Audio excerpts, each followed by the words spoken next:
Hey guys, welcome back to my channel History of Historical Places।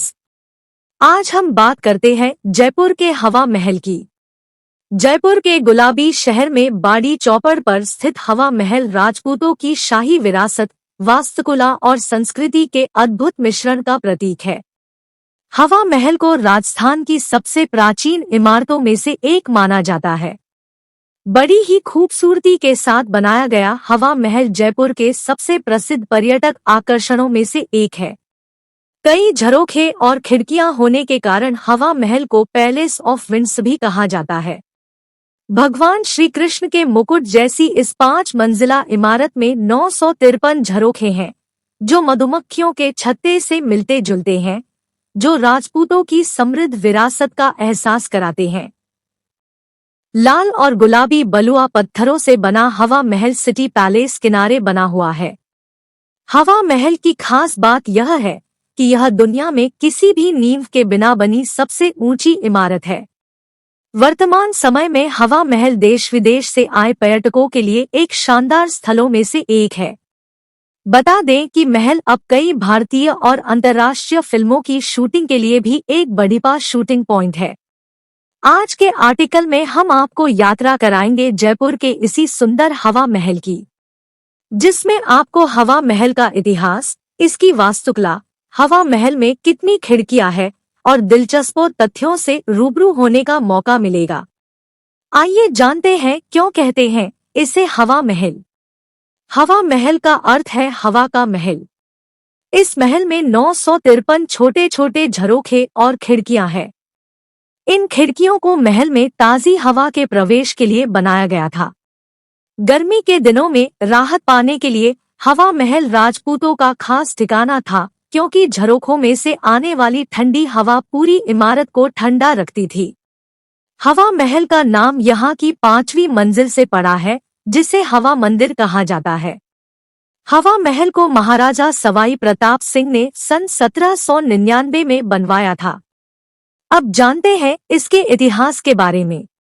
Rajasthan की राजधानी जयपुर में स्थित हवा महल का निर्माण महाराजा सवाई जय सिंह के पोते सवाई प्रताप सिंह ने सन 1799 में कराया था। वह राजस्थान के झुंझुनू शहर में महाराजा भूपाल सिंह द्वारा निर्मित खेतरी महल से इतने प्रभावित थे कि उन्होंने हवा महल का निर्माण कराया। यह रॉयल सिटी पैलेस के रूप में बनाया गया था। ललित जाली की खिड़कियों और पर्दे वाली बालकनी से सजे इस खूबसूरत हवा महल के निर्माण का मुख्य उद्देश्य शाही जयपुर की शाही राजपूत महिलाओं को झरोखों में से सड़क पर हो रहे उत्सवों को देखने की अनुमति देना था। उस वक्त महिलाएं पर्दा प्रथा का पालन करती थी और दैनिक कार्यक्रमों की एक झलक पाने के लिए सार्वजनिक रूप से सामने आने से बचती थी। इन झरोखों की मदद से उनके चेहरे को ठंडी हवा लगती थी और तपती धूप में भी उनका चेहरा एकदम ठंडा रहता था, जो उनकी खूबसूरती का भी एक राज था। वे अपने रिवाजों को बनाए हुए इन झरोखों में से स्वतंत्रता की भावना का आनंद इसी तरह से ले सकती थी। आइए अब बात करते हैं हवा महल की वास्तुकला की। हवा महल एक ऐसी अनूठी अद्भुत इमारत है जिसमें मुगल और राजपूत शैली स्थापित्य है। 15 मीटर ऊंचाई वाले 5 मंजिला पिरामिडनुमा महल के वास्तुकार लाल चंद उस्ताद थे। 5 मंजिला होने के बावजूद आज भी हवा महल सीधा खड़ा है। इमारत का डिजाइन इस्लामिक मुगल वास्तुकला के साथ हिंदू राजपूत वास्तुकला कला का एक उत्कृष्ट मिश्रण को दर्शाता है। बताया जाता है कि महाराज सवाई प्रताप सिंह कृष्ण के बड़े भक्त थे। उनकी भक्ति महल के ढांचे के डिजाइन से ही प्रतीत होती है, जो एकदम भगवान कृष्ण के मुकुट के समान दिखता है। महल में 953 नक्काशीदार झरोखे हैं, जिनमें से कुछ तो लकड़ी से बने हैं। इन झरोखों का निर्माण कुछ इस तरह किया गया था कि गर्मियों में ताज़ी हवा के माध्यम से पूरी इमारत ठंडी रहे। हवा महल के बारे में और डिटेल में जानते हैं।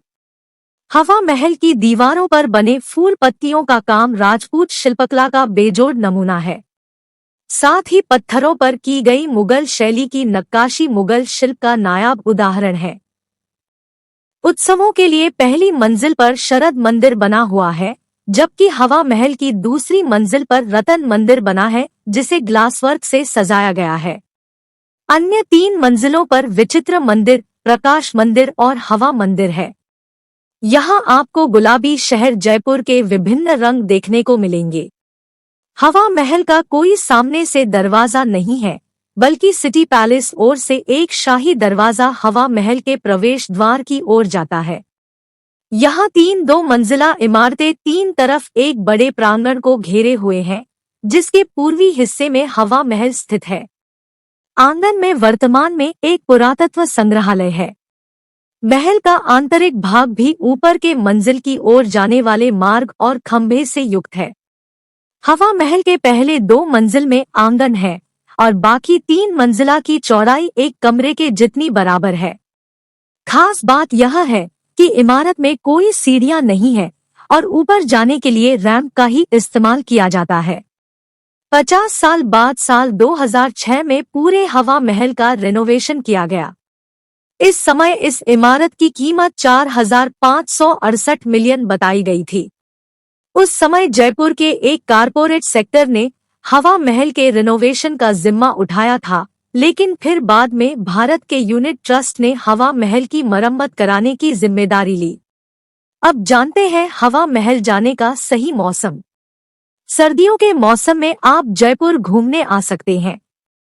नवंबर की शुरुआत से फरवरी के बीच तक का समय पर्यटकों का पीक सीजन होता है। सुहावने मौसम के साथ आप यहाँ एक नहीं बल्कि कई प्राचीन इमारतों की यात्रा सुकून से कर पाएंगे। हवा महल को देखने का समय सुबह 9:30 बजे से शाम 4:30 बजे तक है।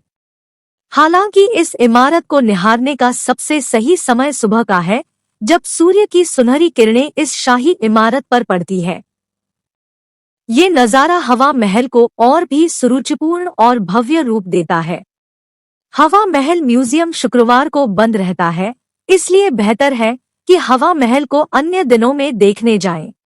अब जानते हैं टिकट के प्राइस के बारे में। सर्दियों के मौसम में आप जयपुर घूमने आ सकते हैं।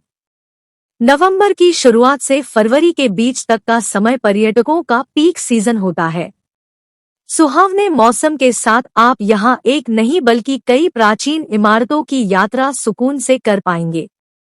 हवा महल को देखने का समय सुबह 9:30 बजे से शाम 4:30 बजे तक है।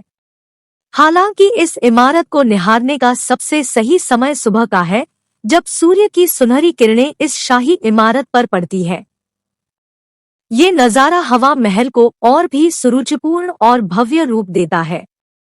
हवा महल म्यूजियम शुक्रवार को बंद रहता है, इसलिए बेहतर है कि हवा महल को अन्य दिनों में देखने जाएं। अगर आपको मेरी वीडियो पसंद आई हो तो इसे लाइक करें, कमेंट सेक्शन में बताएं कैसी लगी और अपने फ्रेंड्स एंड फैमिली मेंबर्स के साथ इसको शेयर करें। और जिन लोगों ने मेरा चैनल सब्सक्राइब नहीं किया है, वो मेरा चैनल भी सब्सक्राइब कर ले, साथ के साथ बेल नोटिफिकेशन भी प्रेस कर ले, ताकि आप मेरी कोई भी वीडियो मिस ना कर पाए। मैं आपके लिए ऐसी ही इन्फॉर्मेटिव वीडियो लेके आती रहूंगी। Till then bye bye and thank you for watching my video.